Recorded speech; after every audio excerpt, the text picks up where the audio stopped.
Every single day, people walk into my clinic convinced they are doing everything right. They walk consistently 30 minutes, sometimes more, and yet they come to me with knee pain, chronic fatigue, numbness in their legs, and a general feeling of getting worse, not better.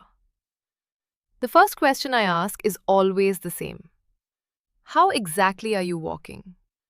And that is where things get interesting, because the problem almost never is that people walk too little. The problem is that they walk wrong.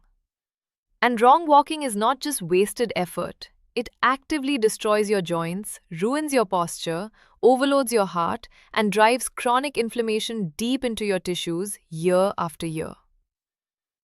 I have seen this exact picture repeated in my clinic hundreds of times. People doing the right thing in the completely wrong way and paying a physical price they cannot even begin to understand. My name is Dr. Faviemo, and this channel exists to bring you the most current evidence-based research on senior health in a way that is practical, clear, and actually usable in your real life. If you have not subscribed yet, do that right now so you never miss what we cover here. Today, I am walking you through 6 of the most common and most destructive walking mistakes people make after 60. I will tell you the exact mechanism by which each mistake is silently damaging your body and precisely what you need to change. This is not information your doctor is going to hand you at your next routine appointment. And it starts with understanding why walking after 60 is a completely different physical event than walking at 40. After 60, your body brings 3 critical changes to every single walk that was simply not present 20 years ago. First, the cartilage inside your knee and hip joints has thinned with age. The natural cushioning between your bones is reduced. Poor walking mechanics that your joints could easily absorb at 40 now cause direct, repeated bone-on-bone impact that accelerates joint destruction with every step. Second, muscle mass has declined through a natural process called sarcopenia. The muscles responsible for stabilizing your pelvis, spine, and ankles are significantly weaker than they once were. Incorrect walking form transfers load onto joints and connective tissue that your muscles should be absorbing instead. Third, the nervous system's ability to sense position and respond to balance challenges has slowed considerably. This makes every gait error not just physically damaging, but also dramatically more dangerous from a fall's perspective. And falling remains the single leading cause of serious injury in adults over 65. Walking is medicine when done correctly. Walking is slow harm when done wrong. Here are the 6 mistakes you need to stop making today.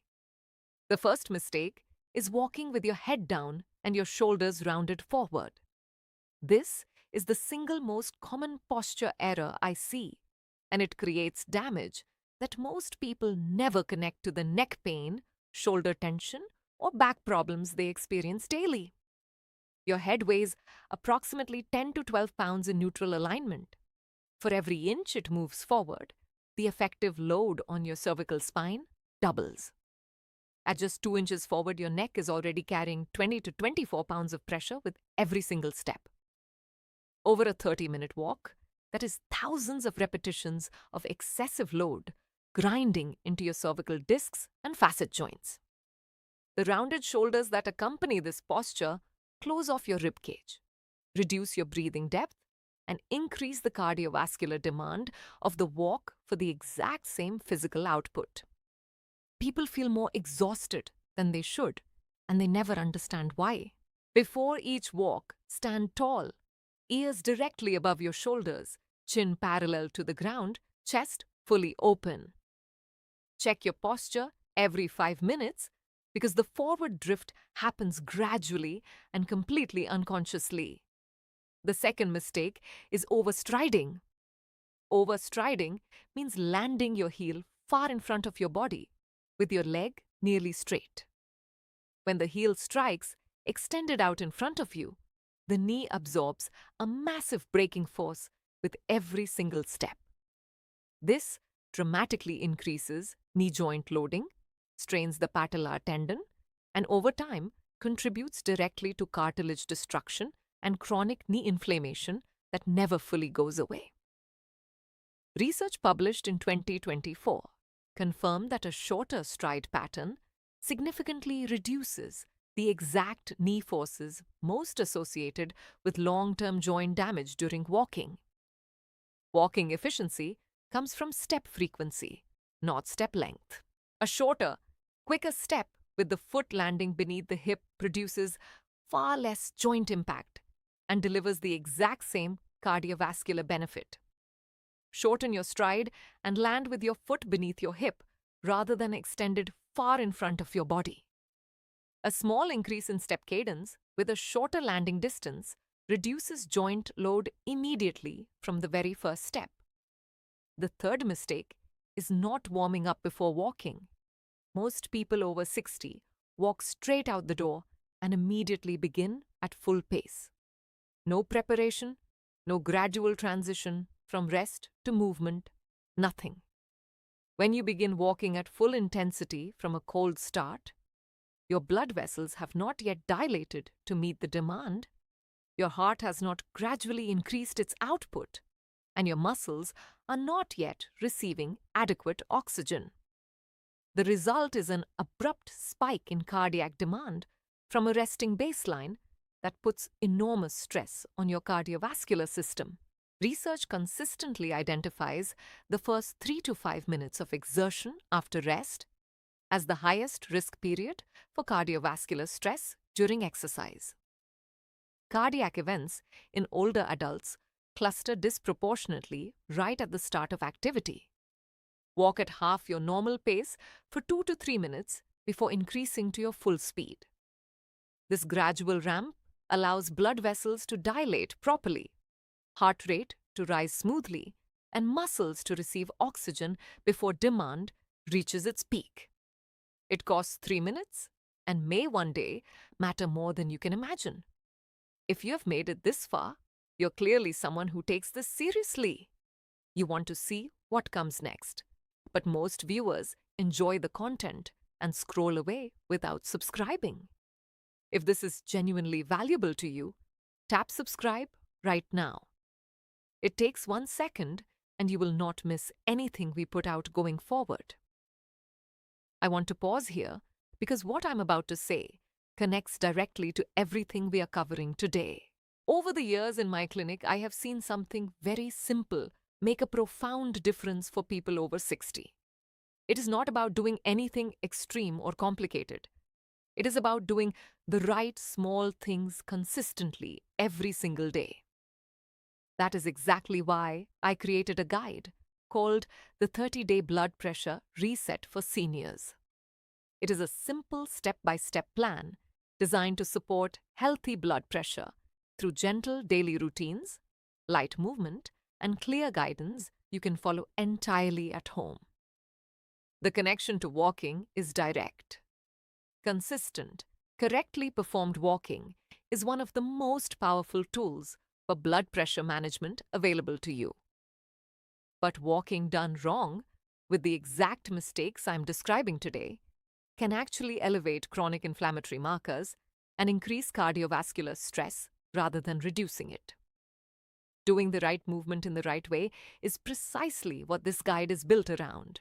Some of my patients have used this same structure and told me they finally felt in control of their daily habits and genuinely confident about their readings.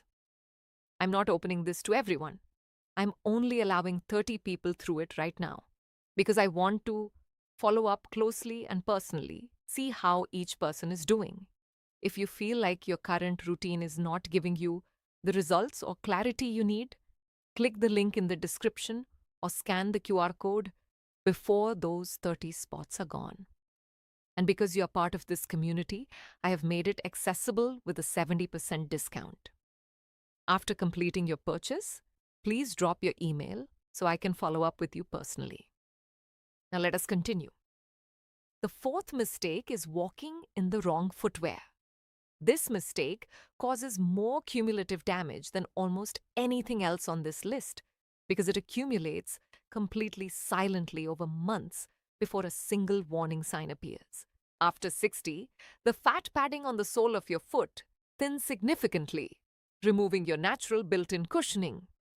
Arch support becomes increasingly critical as the tendons and ligaments maintaining the arch lose their elasticity. And your balance depends more and more on sensory feedback through your soles, meaning unstable or excessively cushioned footwear that reduces ground sensation, directly increases your fall risk. Flat shoes without arch support allow the arch to collapse with every step, straining the plantar fascia and ankle tendons continuously. Old shoes with compressed cushioning transmit full impact force directly up to your knees and hips. Both patterns accelerate joint damage quietly and consistently. Your walking shoes need a moderate heel rise of 8 to 12 millimeters, firm arch support, adequate cushioning at the forefoot and heel, and a secure fit around the ankle.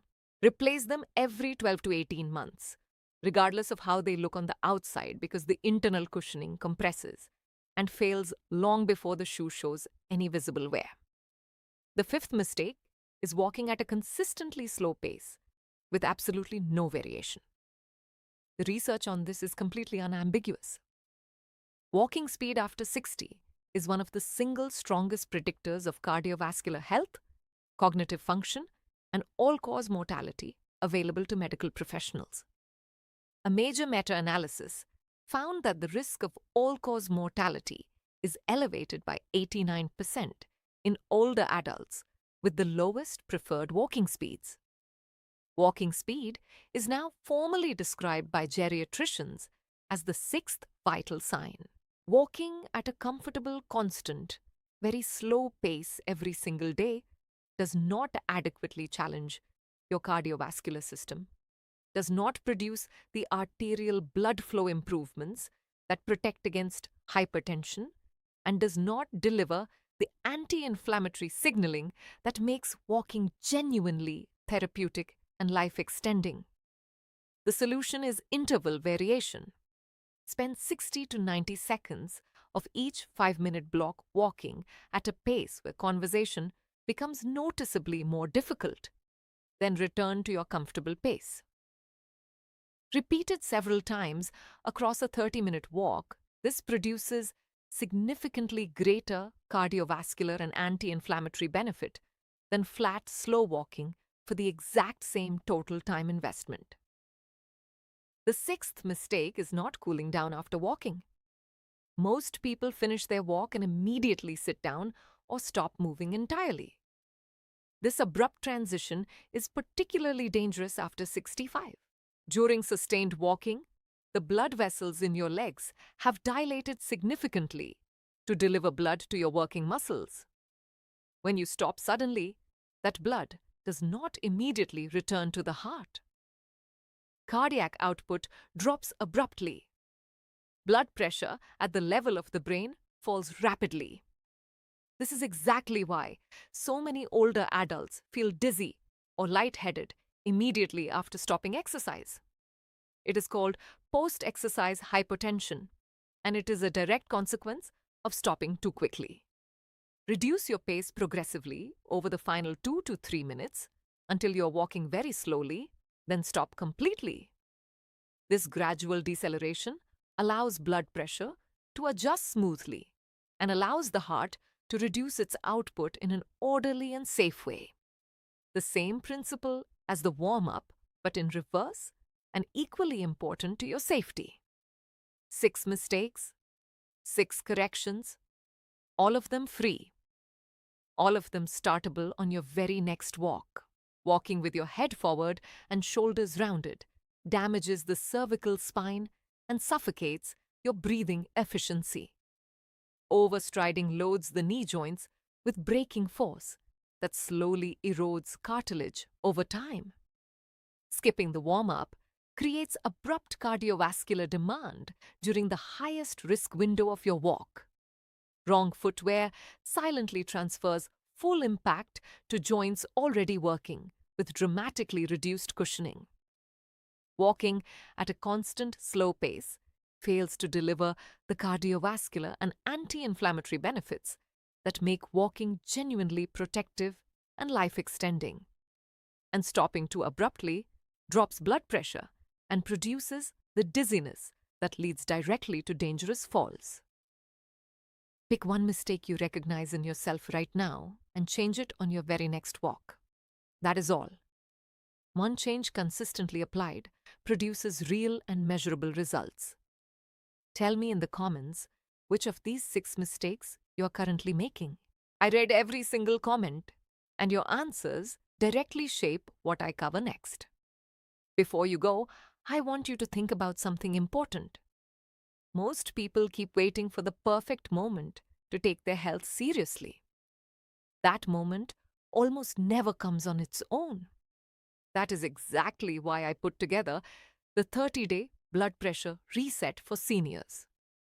It is built to help you follow a simple daily routine that supports healthy blood pressure without confusion, without overwhelm, and without stress.